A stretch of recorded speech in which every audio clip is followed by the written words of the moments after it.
민중의 소리 이완배 기자 함께하겠습니다. 이완배 기자님 어서 오십시오. 네, 안녕하십니까. 네, 반갑습니다. 네. 이번 주 토요일에 경기도에서 아주 굉장히 중요한 행사가 열립니다. 예. 아시죠? 네. 예. 자, 제가 공지해 드리겠습니다. 이번 주 토요일 낮 2시죠?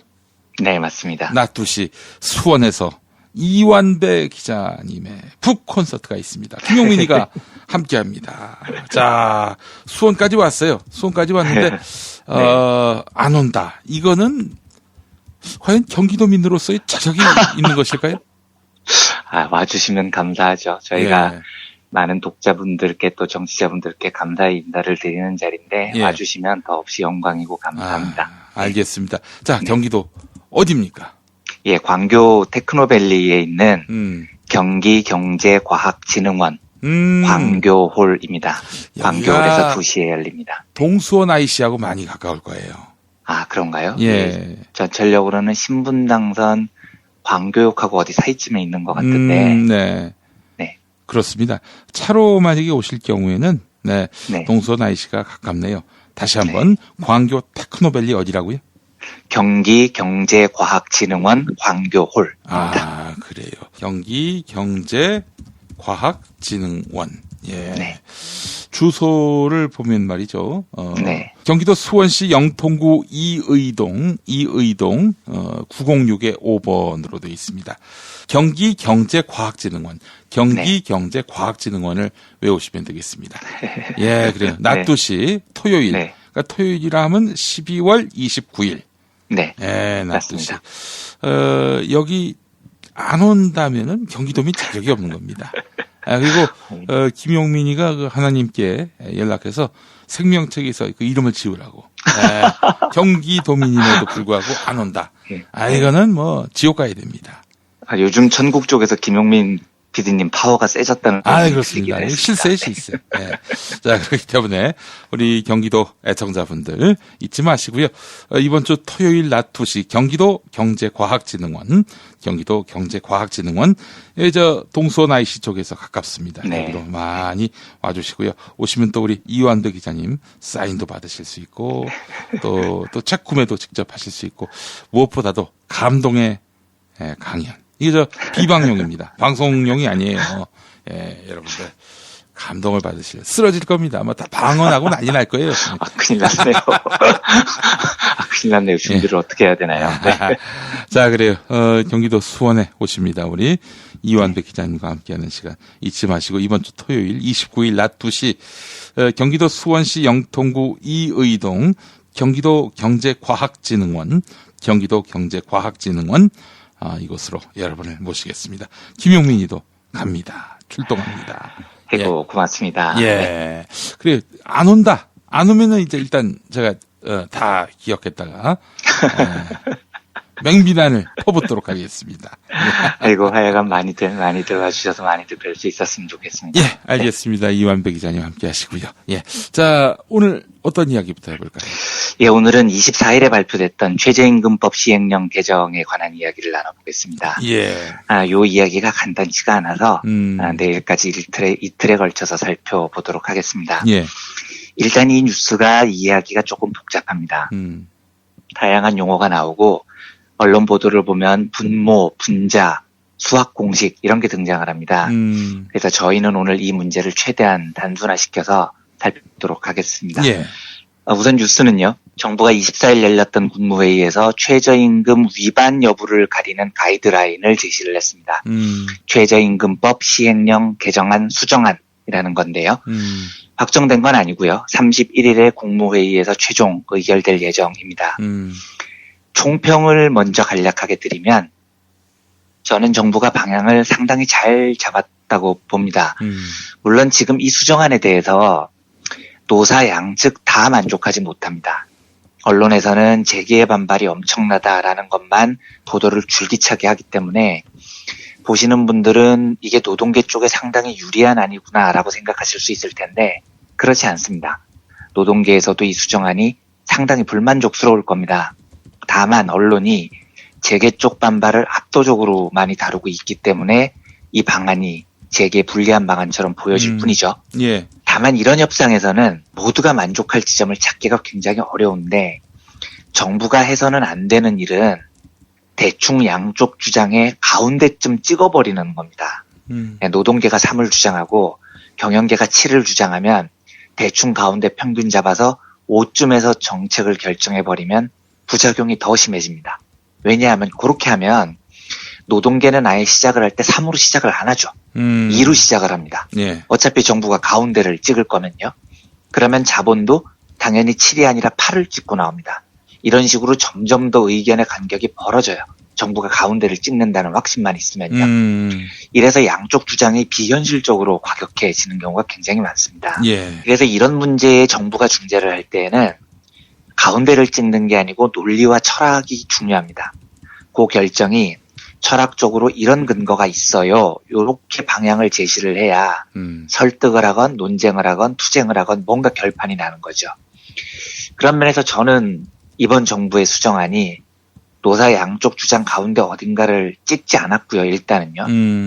논거를 가지고 방향을 제시했다는 점에서 상당히 잘 이끌어낸 결론으로 평가를 합니다. 물론 뭐 노사 양측 다 불만이 있겠지만요. 예. 이 부분에 대해서는 내일 현대모비스 이야기를 곁들여서 이어나가 보기로 하겠습니다. 예. 오늘은 지금 노사 양측이 대립하는 핵심적인 지점을 좀 간단하게 설명을 드리려고 합니다. 핵심은 노사 양측이 노동자가 일을 더 많이 했느냐 아니면 덜 했느냐 요걸 가지고 지금 싸우고 있는 겁니다. 그러니까 쟁점은 노동 시간의 문제라는 거죠. 자본은 당연히 노동자가 일을 덜 했다고 주장을 할 거고요. 노동계는 아니다. 우리는 일을 더 했다라고 지금 주장을 하고 있는 겁니다. 예. 이게 왜 중요하냐면 이번 개정안은 어떤 회사가 최저임금법을 위반했느냐 여부를 판단하는 기준입니다. 요걸 먼저 기억해 주셨으면 합니다. 그러니까 지금부터 쭉 드리는 이야기는 최저임금 위반 여부를 판단하는 기준이다. 요 사실이 제일 중요합니다. 예를 들어서요. 어떤 노동자가 일주일에 40시간 혹은 50시간을 일했다고 가정해 보겠습니다. 예. 지금부터 나오는 수치는 제가 이해를 돕기 위해서 간단하게 만든 수치고요. 실제하고는 같지 않습니다. 그러니까 실제하고 틀렸다 이렇게 생각하지 말아주셨으면 하고요. 예. 이렇게 간단하게 해도 본질을 이해하는 데는 전혀 문제가 없어서 제가 어떤 노동자가 40시간 혹은 50시간을 일했다고 가정해 보겠습니다. 라고 이야기를 드린 겁니다. 근데 이 말 자체가 좀 웃기죠. 왜냐하면 어떤 노동자가 얼마나 일했는지 일한 시간을 알려면 그냥 정확히 스톱워치 재고 노동자가 노동을 한 시간을 재보면 되는 겁니다. 그러면 40시간이면 40시간이고 50시간이면 50시간인 거지. 왜 40시간 혹은 50시간을 일했다. 이렇게 두 종류로 이야기하느냐. 이게 여기서부터 좀 이상해지는 겁니다. 근데 제가 왜 40시간 혹은 50시간 일을 했다고 가정해 봅시다. 이런 식으로 애매하게 말을 하냐면요. 한국 상황이 실제로 애매하기 때문입니다. 보는 시각에 따라서 같은 노동자가 똑같이 일을 했는데 한쪽에서는 40시간을 일했다고 주장할 수 있고요. 다른 쪽에서는 50시간을 일했다고 주장할 수가 있습니다. 이게 우리 상황입니다. 벌써 웃기죠? 그런데 일단 이 웃긴 상황이 현실이니까 인정을 해버리고요. 보는 시각에 따라서 한 사람의 노동이 주 40시간이 되기도 하고 50시간이 되기도 한다라고 일단 인정을 하고요. 그러면 이 노동자를 보고 야 너는 이번 주에 40시간밖에 일을 안 했어 라고 주장하는 쪽이 누굴까요? 요건 당연히 자본가 쪽일 겁니다. 일을 덜 했다고 주장을 하는 거죠. 반면에 이 노동자를 보고 아니야 이 사람은 50시간이나 일했어 라고 주장을 하는 쪽은 어디겠습니까? 이건 당연히 노동계 쪽에서 그렇게 주장을 하겠죠. 이게 왜 중요하냐면 이번 수정안의 핵심이 최저임금법 위반 여부를 결정하는 기준이라고 말씀드렸잖아요. 예. 그런데 한 노동자의 노동시간을 40시간으로 보느냐 50시간으로 보느냐에 따라서 이 사업체가 최저임금법을 위반했느냐 준수했느냐가 완전히 갈라져 버립니다. 예를 들어서요. 아까 그 노동자가 일주일에 주급으로 40만 원을 받았다고 가정해 보겠습니다. 이 노동자가 자본가들의 주장대로 40시간밖에 일을 안 했다면 시간당 시급으로 10,000원을 받은 게 됩니다. 40시간이라고 40만 원 받았으니까요. 예. 이러면 최저임금을 위반하지 않은 겁니다. 내년 최저임금이 시간당 8,530원인데 시급 10,000원을 받았으면 이걸 넘게 받은 거죠. 반면에 노동자들의 주장대로 이 노동자가 일한 시간이 무려 50시간이나 된다면 이 노동자는 시급을 8,000원밖에 못 받은 게 됩니다. 50시간이라고 40만 원 받았으니까요. 40만 원을 50시간으로 나누면 시간당 8,000원이 됩니다. 요러면 이 사업장은 최저임금법을 위반한 겁니다. 시급이 8,530원이 안 되죠. 그래서 노동자에게 돈을 더 줘야 됩니다. 지금 말씀드린 것 중에서 제일 이해가 안 되실 대목이, 아니 그러면 도대체 왜 똑같은 노동을 보고도 자본가는 40시간밖에 일을 안 했다고 주장하고 노동자들은 50시간이나 일을 했다고 주장하는 황당한 일이 벌어지냐는 겁니다. 이유는 주휴수당 혹은 주휴시간이라는 희한한 조항이 있어서 그렇습니다. 이 주휴수당이라는 걸 아주 간단히 이야기를 하면, 예. 노동자가 일주일을 일을 하면요, 하루를 더 일한 걸로 쳐준다, 이런 개념입니다. 이상하죠. 이상하신 게 정상입니다. 예.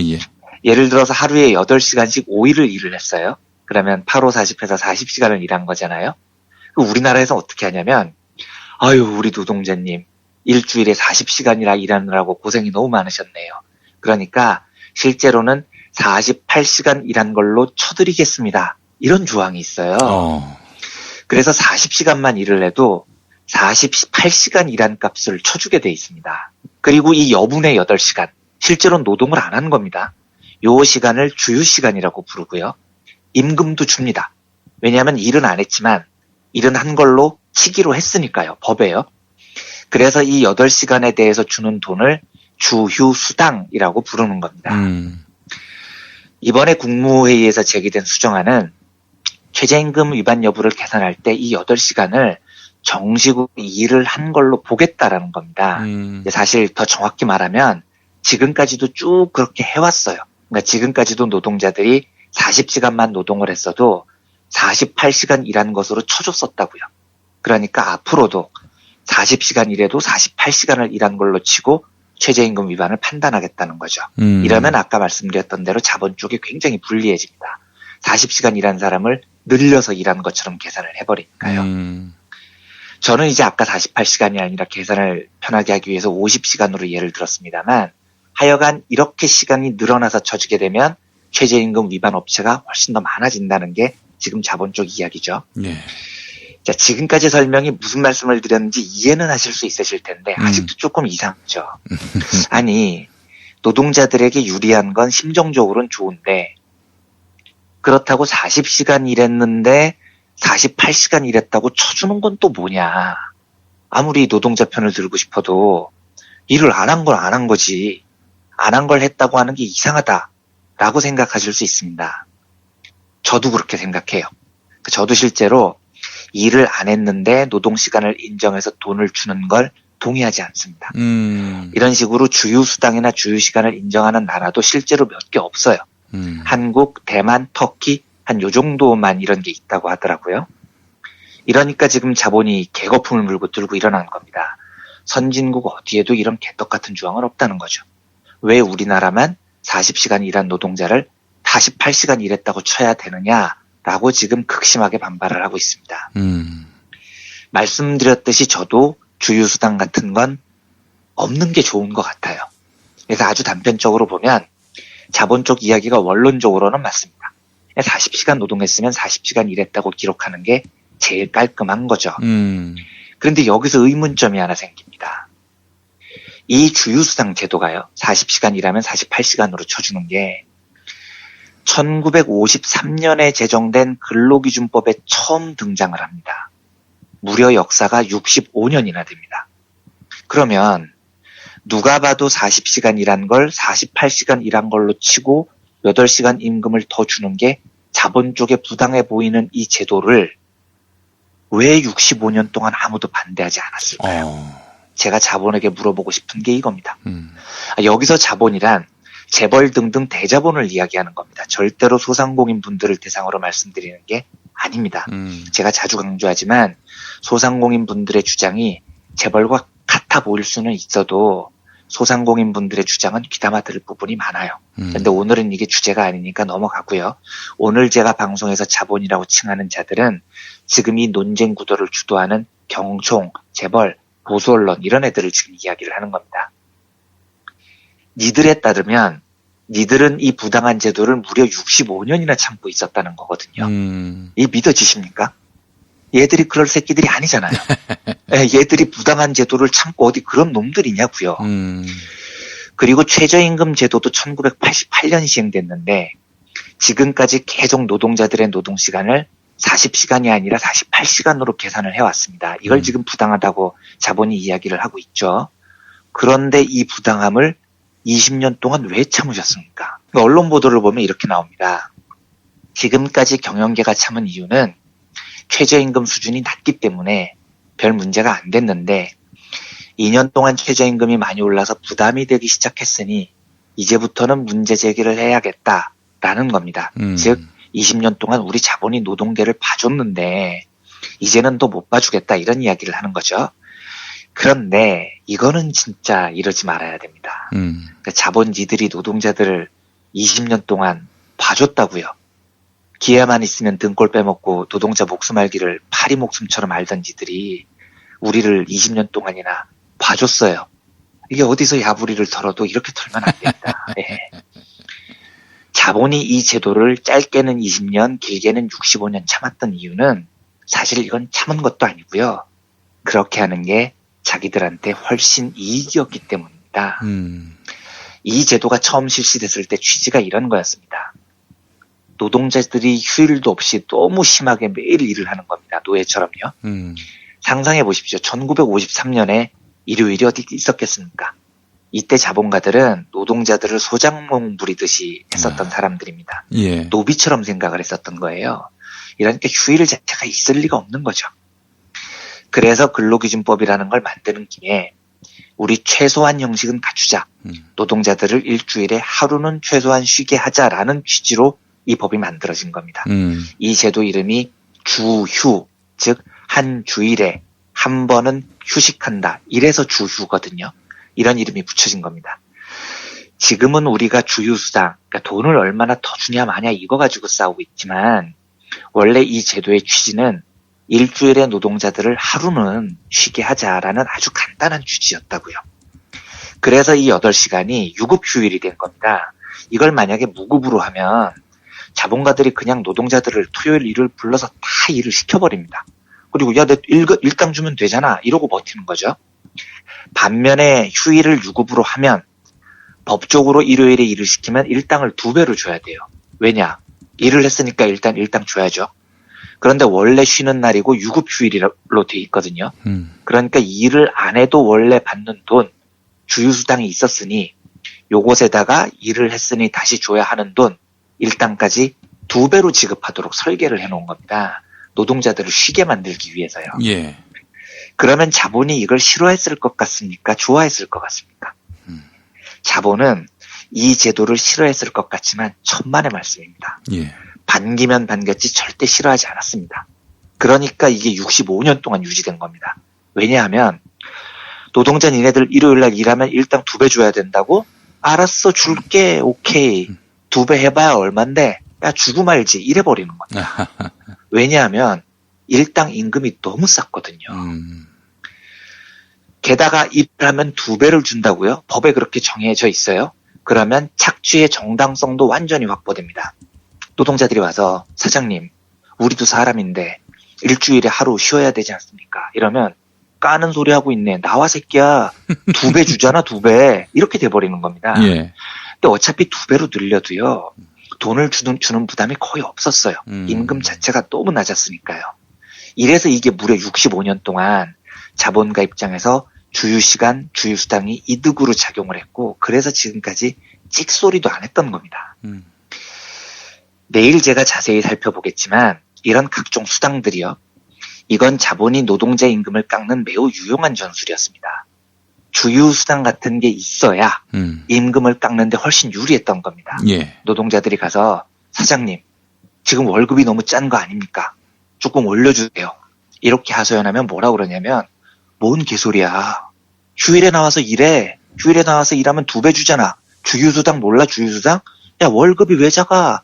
일요일 나와서 일하면 2배 받는데 네가 게을러서 휴일에 일을 안 하니까 월급이 부족한 거 아니야? 이렇게 답을 해왔다고요. 이런 구도로 무려 65년 동안 저임금 구조를 유지를 해온 겁니다. 그러니까 저는 다시 말씀드리지만 근본적으로 주휴수당 제도를 개편하는데 찬성하는 사람입니다. 하지만 무려 65년 동안이나 주휴수당을 이용을 해서 저임금 구조를 고착해왔던 자본이 지금까지는 자기들한테 유리했으니까 찍소리도 안 하고 있다가 이제 와서 주휴수당이 부당하네, 빼야 되네, 이 난리를 하는 게 정당한지부터 살펴봐야 되는 겁니다. 오늘은 시간이 길어져서 이 정도로 하고요. 내일은 이어서 현대모비스 최근에 있었던 현대모비스가 최저임금 위반업체로 선정됐다고 자본이 개거품을 물고 난리를 쳤는데 이 사례를 중심으로 지금 벌어지는 논쟁에서 자본의 주장이 얼마나 비도덕적인지를 먼저 점검을 해보고요. 장기적으로는 이 문제를 어떤 방향으로 풀어야 될지 이어서 내일 말씀드리도록 하겠습니다. 예, 알겠습니다. 이원배 기자님 수고하셨습니다. 네, 감사합니다.